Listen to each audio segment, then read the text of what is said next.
What's up guys, Jeff here. Sorry it's been a long time since I've done a video like this. I've been busy swimming with turtles. No, seriously.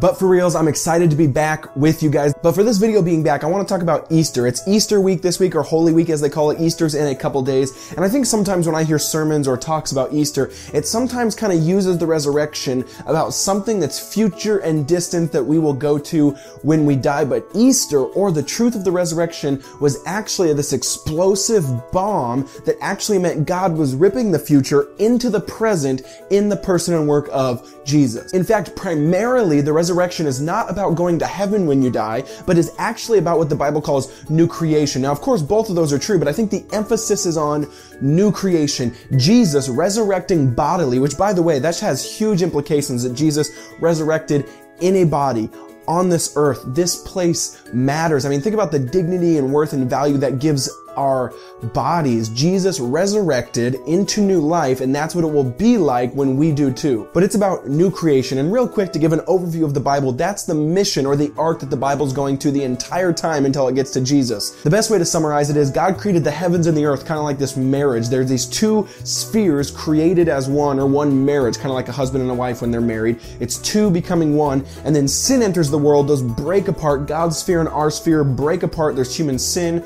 rebellion, injustice, brokenness, and the list goes on and on. But God promises from the beginning that He's actually going to fix the problem, restore the world, and put the two back together. And it's crazy the way He does it through a family and a nation called first Abraham and then Israel. But it keeps spiraling downwards to the point where He says, no, something bigger has to happen that'll truly set things right. And this long story tells for hundreds and hundreds of years, and that's where we get to the person and work of Jesus, who wraps all those promises, that entire Old Testament kind of crashing on Himself, wraps it in Himself and says, this is true of me. I am setting the world right. And He does it in a peculiar way by being executed under Roman Empire and then coming back to life 3 days later. And this resurrection is so shocking. I even heard a scholar say that the New Testament kind of fumbles with it in the Gospels, almost as if they don't have adequate language to describe just how explosive it was. They didn't have a category for the future ripping into the present like that, for God's dimension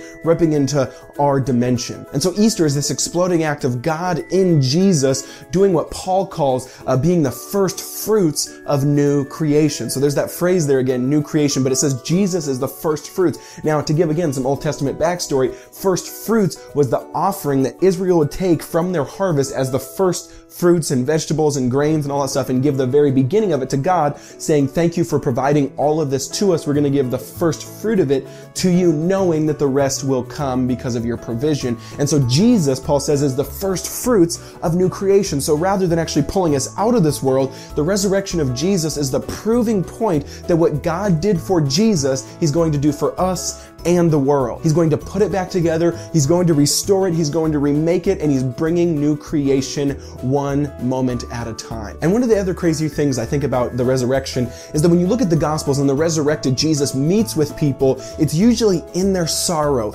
in their grief, in their pain. Remember, because most of them were followers of Jesus, and He just died a couple days before, and so they were struck by the grief and the pain and the hurt and the ache. And the resurrected Jesus meets them in the middle of that and actually transforms their pain and sorrow into joy. And I love that picture because that's what Jesus is still doing to this day. The resurrection, or Jesus, is not about standing off distance, saying, I'll wait till you clean your act up. I'll wait till you get to heaven. I fully restore things. No. He actually says the resurrection meets you right in the middle of where you are. In the death of a family member, in a breakup, in the loss of a job, in pain, hurt, where the brokenness of this world that we talked about that's still happening, Jesus meets right in the middle and says, hey, I'm going to bring peace, joy, new life, and resurrection right here in the midst of you. The question is, do we believe that?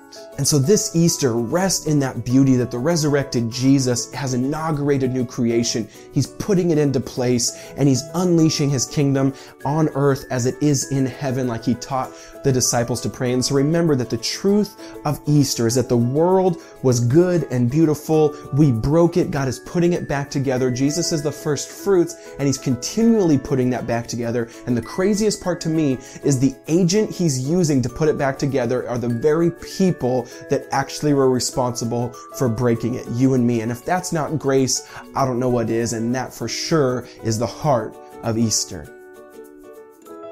Hey guys, thanks for watching. I hope you enjoyed that. Let me know in the comments if you enjoyed it. Real quick, thanks to the patrons up there who supported this video. You can too up there. Check out the podcast with me and Alyssa. We are loving it. And also I want to tell you about a huge thing going on right now. You guys know I love Audible, and we're hooking you guys up. If you go to audible.com/Jeff, you can get your first book free and your first month for free. And the book of the month I'm recommending this month is Simply Jesus by N.T. Wright. It was one of the most transformative books in my life. Some of the stuff I even talked about in this video came from that. And you can get it for totally free, get the month totally free, and if you don't like it, Audible's awesome. You can return it, get your membership back, all that stuff. So audible.com/Jeff, check out the rest of the stuff. Love you guys. Peace.